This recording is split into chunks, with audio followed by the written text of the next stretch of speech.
What is the dumbest way the popular kid ruined their life? 1. Kid was kinda smart, but an excellent multi-sport athlete. He had a full baseball scholarship lined up for a state school. The summer after senior year at a party, he got drunk, picked a fight, and got his knees broken. Don't know what happened to him, but I know he didn't go to college. 2. Lost a testicle in a barbed wire fence mishap and was forever known as Uniball Scott. Not sure if it fucked his life up, but high school sucked, I'm positive. 3. Thought he'd be cool by chugging an entire bottle of vodka. Killed himself via alcohol poisoning. 4. They poured some chemicals on the football field to spell out our graduation year for a senior prank. It killed the grass and ruined the soil under it. The grass and soil on a football field are specific and expensive. It cost tens of thousands of dollars to repair it on such short notice. The school wanted to be lenient. However, the insurance company required them to get the police involved to cover the claim. So they were arrested. 5. 4 of them in a car. Driver going very fast on an expressway late at night. Lost control of the vehicle and flipped it, ejecting 3 of them not wearing a seatbelt.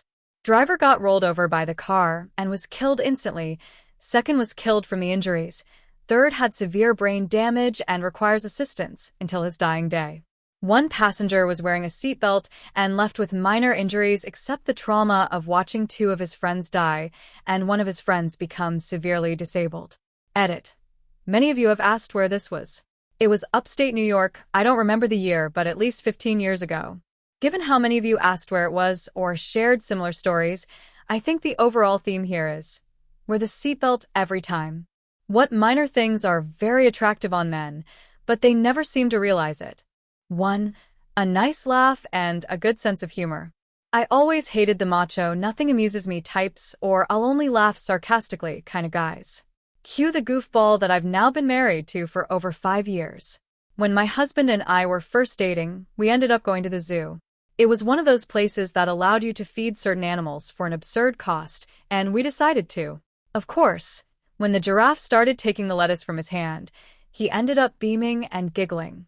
No reservations about seeming cool, just pure joy. I was fucking hooked right then and there. I must have spent like $30 after that just buying overpriced lettuce from the feed stand and giving it to him. I fed the giraffe too, but it was seeing him smile so genuinely and happy and outright giggling that absolutely made the entire day in my mind. I love him to death, and I tend to look back on that moment as the one where I knew I had to marry him. 2. The way they listen intently and remember little details can be surprisingly charming. Honestly, my boyfriend is the same way, but I recently found out he keeps a note in his phone that is all my favorite things like my coffee order and what smells I like. He also writes down when I point something out that I really like, so he gives himself a cheat sheet for gifts or date ideas. It's the sweetest thing a guy has done for me. 3. Their voices, oh my god. There's a few guys in my gaming group that are friends of friends. I know nothing about them, just their voices and humor, but I could just stop the game right there and listen. I get the warm feeling in my whole chest every time. 4. Seeing a man truly smile. So many men are raised to be tough and never smile for photos. Seeing a man light up because he's happy or excited is amazing. And blushing. If a man blushes, I'm done for. 5. Being themselves and experiencing joy. An example of this, at a company holiday party, a guy from our department went out on the dance floor and just cut loose. He wasn't the best dancer, but you could tell he was having fun and not giving a shit. He became the center of everyone's attention on that dance floor, which was 98% women, and ended up making out with the head of HR that evening. I love seeing men, well, anyone just having fun and being in the moment. It's a magnet for getting me to see them through a new lens and oh so attractive. Thank you so much for watching. For more videos like this, please subscribe.